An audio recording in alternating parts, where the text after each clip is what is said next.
Los temas que trataremos en el video serán las protecciones contra sobrecorriente y las protecciones contra sobretensión.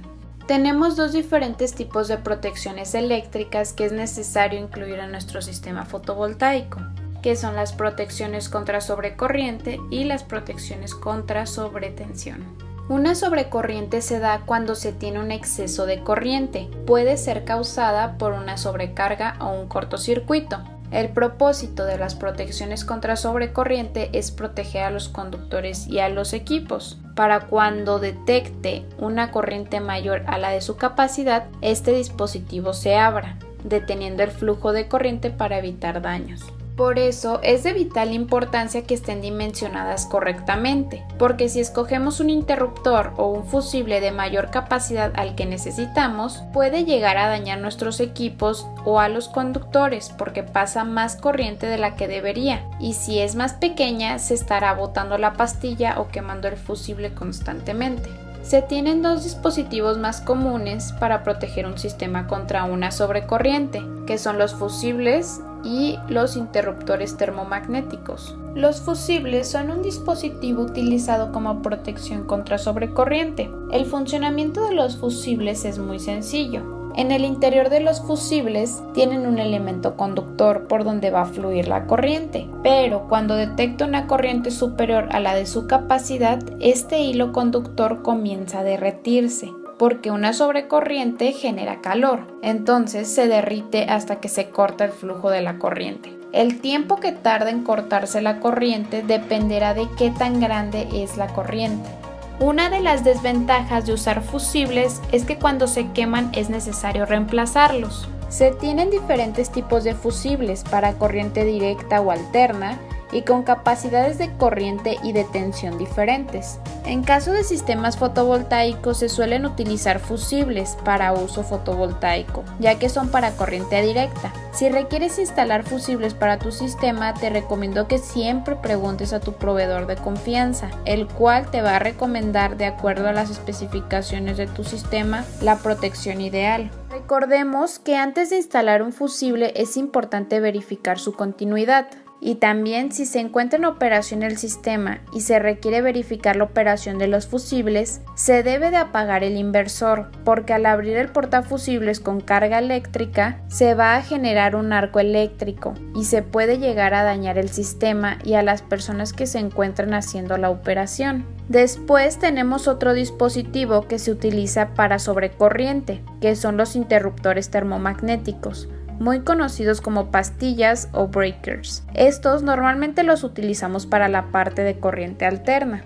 Este dispositivo se va a encargar de interrumpir el paso de la corriente cuando detecte una sobrecarga o un cortocircuito, y está formado por dos partes. La primera es la parte térmica, que actuará ante una sobrecarga, y la parte magnética, que actuará ante un cortocircuito. La ventaja de estos es que si se desconectan por alguna razón, para activarlos de nuevo solo se necesitan subir las pastillas, no es necesario cambiarlo a diferencia de los fusibles. Ahora, para seleccionar un interruptor termomagnético se debe de considerar lo siguiente: que el calibre del cable que va a estar conectado al interruptor debe de ser igual o ligeramente superior al de la corriente del interruptor, porque el interruptor protegerá nuestro cableado y nuestros equipos.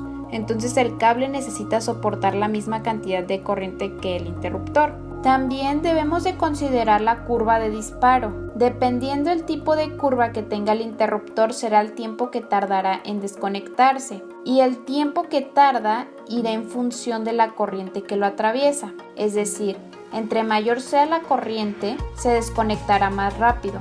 Dependiendo de la aplicación para la que será ese interruptor, será el tipo de curva de disparo. Generalmente en instalaciones residenciales se utilizan los interruptores de curva C. Para proteger motores que pueden tener corrientes elevadas al inicio, se utilizan las de curva D. Y las de curva B se suelen utilizar para proteger la salida de generadores que requieren un rápido accionamiento de las protecciones.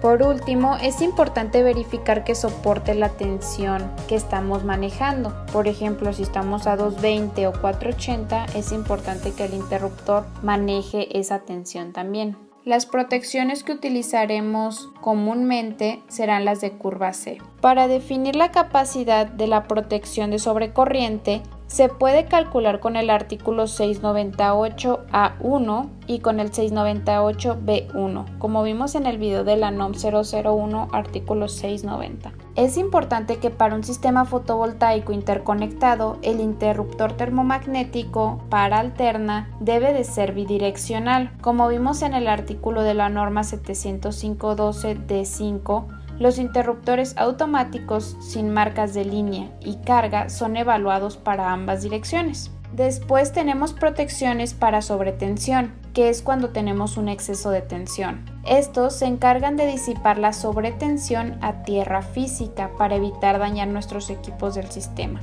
Generalmente las sobretensiones son causadas por descargas atmosféricas. De manera comercial podemos conocer las protecciones para sobretensión como varistores, varistor de óxido de metal, supresores de picos, arrestores o descargador de sobretensiones, pararrayos, supresor de sobretensiones transitorias, dispositivo de protección contra sobretensiones o protección contra sobretensiones. Para el dimensionamiento de los supresores de picos, se recomienda considerar lo que establece la NMX J549 ANSI vigente, que es para sistemas de protección contra tormentas eléctricas. Oficialmente no está abierta para el público, pero les dejaré un link donde pueden encontrarla por si les interesa. Recordemos que cada sistema es diferente y requerirá elementos diferentes, por eso siempre les voy a recomendar que cualquier duda o antes de comprar algún dispositivo, lo mejor es preguntar o confirmar con tu proveedor sobre qué es lo mejor para tu sistema, porque ellos están especializados en ese tema. Por ejemplo, si tu proveedor es ABB, habla con ellos, pregunta qué fusible o interruptor te recomiendan para un arreglo con alguna cantidad de paneles, con X voltaje y X corriente, y ellos seguramente te van a ayudar. Gracias.